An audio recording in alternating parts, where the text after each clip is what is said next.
Oregon returns to camp on Monday. Hey, the Ducks have 13 starters back after falling short in last year's BCS title game. They hope this is the year they can win it all. Their offense is absolutely loaded with LaMichael James. So I'm changing the name of this vlog slightly, as it's been getting a lot more attention than I ever thought that it actually would. Like Coach Chip Kelly says many times over, I take my work very seriously. That doesn't mean I have to take myself too seriously. I try to adhere to that philosophy whenever possible, but I guess the title maybe wasn't the most appropriate considering the amount of attention that this thing's been getting, so slight tweak. I've also been told these things are going way too long, so I will try to talk faster, and you may notice things are different. I'm no longer cheering for the OU Skakud. Thank you to the ATQ gang who showed me how to flip my Mac webcam so it didn't mirror everything. It's been an eventful week. Lots of planning and conversations with fellow Duck fans. It must be getting close to the season, right? Because everyone's getting excited. Spoke to Wes Seekers this week. I hope I'm saying your last name right, buddy. The creator of the awesome Oregon Ducks calendar. He wanted me to let everybody know that September is when the new one comes out. Hopefully this new one will also feature me, just like the last one did. As you can see, I'm front and center as a tiny little black dot off in the distance. Anyway, be sure to pick that up when it comes out in September for all of your daily calendar planning needs. Also, taking place tomorrow, Saturday, August 6th, is a charity event that is worth attending if you're in the Portland area. Ryan DePaulo, who everyone should remember, played safety for the Oregon Ducks. Months ago, he rallied the troops to vote in a contest to have MTV's The Buried Life play him and his former teammates in a game of football. Everyone voted, it won, the event is finally happening. It's $10 and canned food donations, all going to charity to be able to attend. It's at the Tigard High School from 1 p.m. to 6 p.m. on Saturday, August 6th. Multiple former Oregon players will be on hand to absolutely destroy a couple of MTV punks in a football game. There's also going to be a camp for youth to learn football skills. So if you're near Tigard, Oregon, this weekend bring $10 and some canned foods. Go watch some former Oregon Ducks just demolish some whiny MTV punks. Should be a fun time. Now, in the first episode, I explained what these video logs would be. The second video, I went over how to access my YouTube clips. This time, I want to talk about Oregon Duck websites. And I'm not going to mention all of them, but I'm going to talk about the ones that I frequent on a daily basis. See, there's a lot of information out there to absorb, and every site has its own little niche that can provide you the info. If you only look at one or two, you're not going to get the full picture. But if you're as obsessive as me about the Oregon Ducks, you really want to know about everything that's going on, these are the websites that you should visit on a daily basis, or at least a couple times a week, to get all the information, find out everything that's going on. First up, educk.com. Now, full disclosure, I've been editing articles for educk for years, so I have kind of an insider with the site. I know it well. They provide recruiting information, articles on current events, and the most commonly frequented message board of any of the Duck websites. There's also live chats, and there's a magazine, part of the Scout Network. Now, of the sites with message boards, educk also tends to get the most visitors of fans of other teams, and as a result, especially when it's Huskies or Beavers, the conversations can at times get a bit testy. So if you're going to spend some time on the message boards on educk, approach it with some thick skin. Next up is DSA, Duck Sports Authority. Now, DSA is the rivals equivalent of educk. They both cover recruiting closely, and DSA has message boards, but I find that the educk message boards get a little bit more traffic. Still, it's always interesting to compare DSA's rivals ratings versus educk's scout ratings for recruits. And sometimes there's information that DSA finds that educk does not. Both sites offer great articles, great insight into what's going on with Oregon sports. Third, Duck Territory. Now, this is the newest site associated with recruiting. It's part of the 247 Sports Network. Duck Territory goes into great detail with recruiting information and often are the first ones to break news. And they also have message boards. Now, all three, eDuck, DSA, and Duck Territory, are pay services to access their full site, though there are free message boards to access as well if you can't afford the membership. Next, the article aggregators. There are two that I pay attention to. DuckSportsNow.com compiles articles related to Oregon athletics on a daily basis with accessible archives. They've featured a few of my YouTube videos over the years, and I appreciate that. They do a great job of compiling the daily information, a lot of content from Register Guard and the Oregonian. GoDucks.net does the same thing, compiling articles each day, so there's a lot of overlap between the two sites. But it's important to check both because inevitably there tend to be articles that one site finds that the other doesn't post. So make sure to also check GoDucks.net if you are a common frequenter of DuckSportsNow.com. Addicted to Quack. Now this is the most interactive of the Oregon sites, part of the SB Nation network.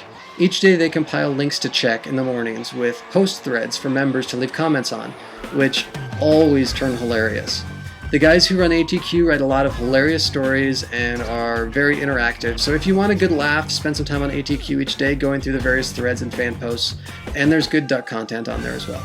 Chat for Quacks on Ducks Attack is a message board, strictly.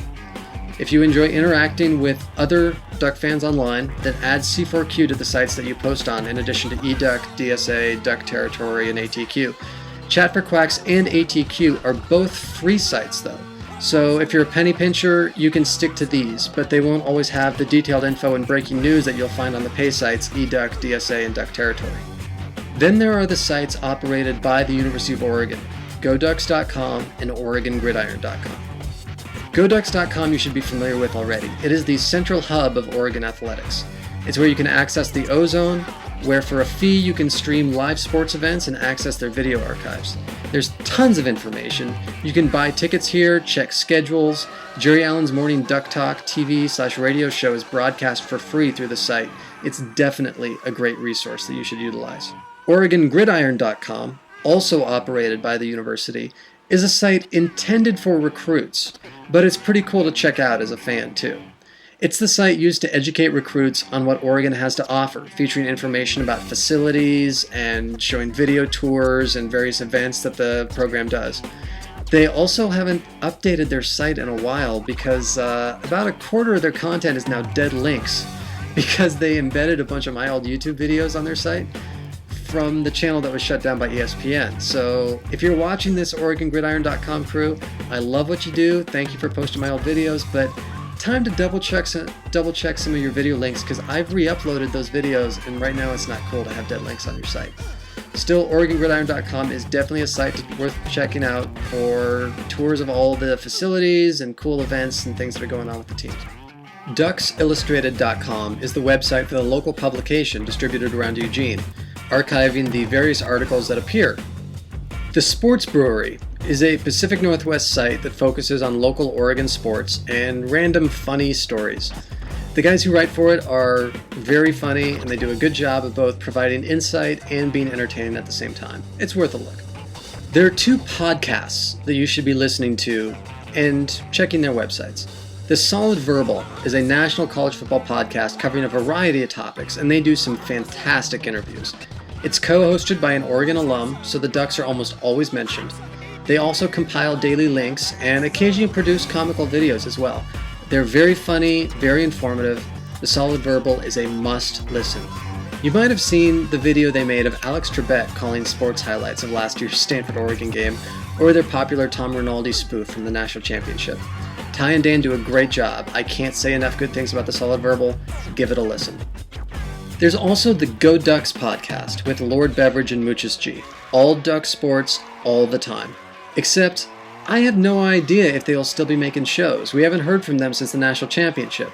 I certainly hope they come back soon because we all need a little ridiculous homerism in our lives from time to time.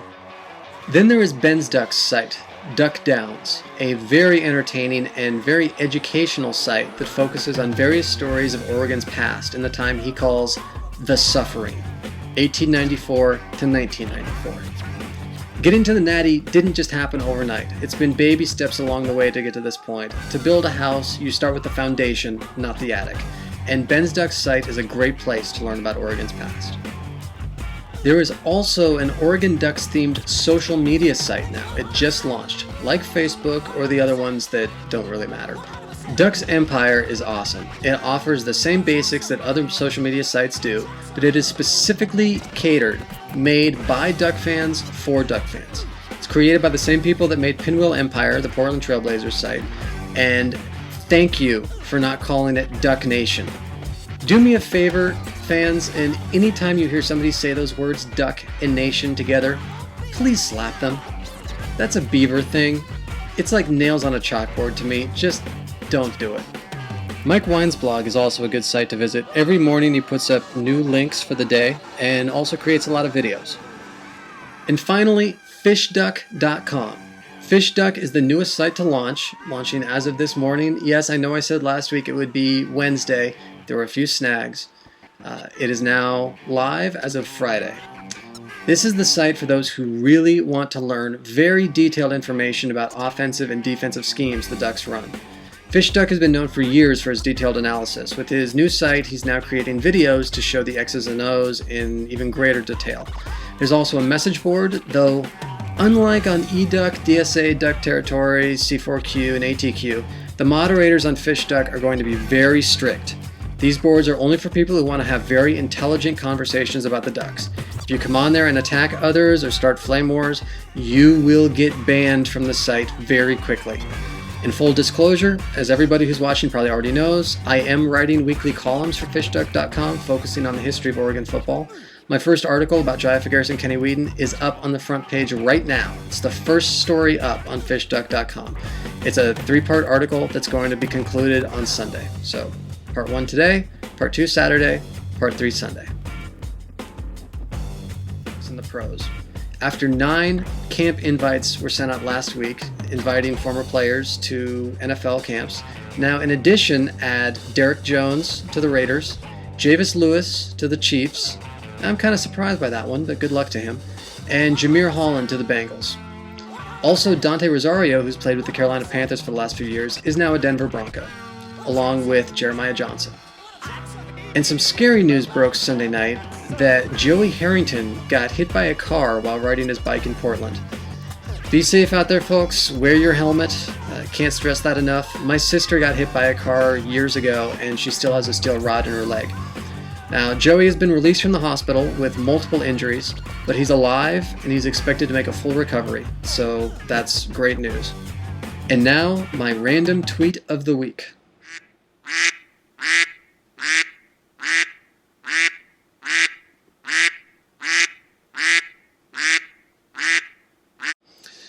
It's been a busy week for me for concerts. I saw a bunch of great bands and took a lot of video that you can find on my YouTube page in the playlist section. I also met Heavy D, MC Light, and Sheila E., so I had to check my official Oregon Ducks calendar to make sure it was actually 2011, not 1989. Anyway, this week I want to introduce you to an 8-bit artist. Now, if you're not familiar with 8-bit music, it's a subgenre of electronic music that stemmed from the glitch subgenre.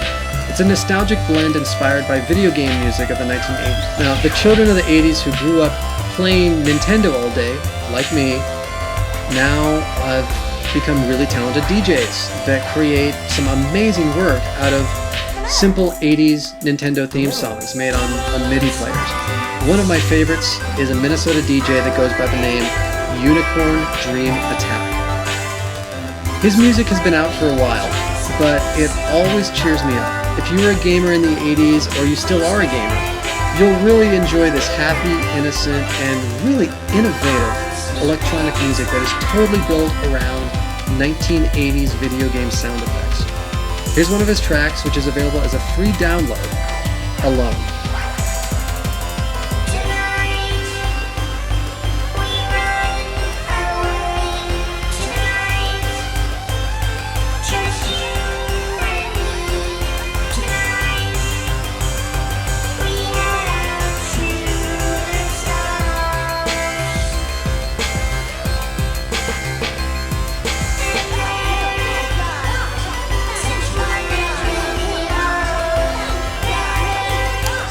Okay, that does it for me this week. Next episode, fall camp will officially open, and there will be plenty more to discuss. Until next week, Same duck time, same duck channel. This is Kurt saying, go Ducks.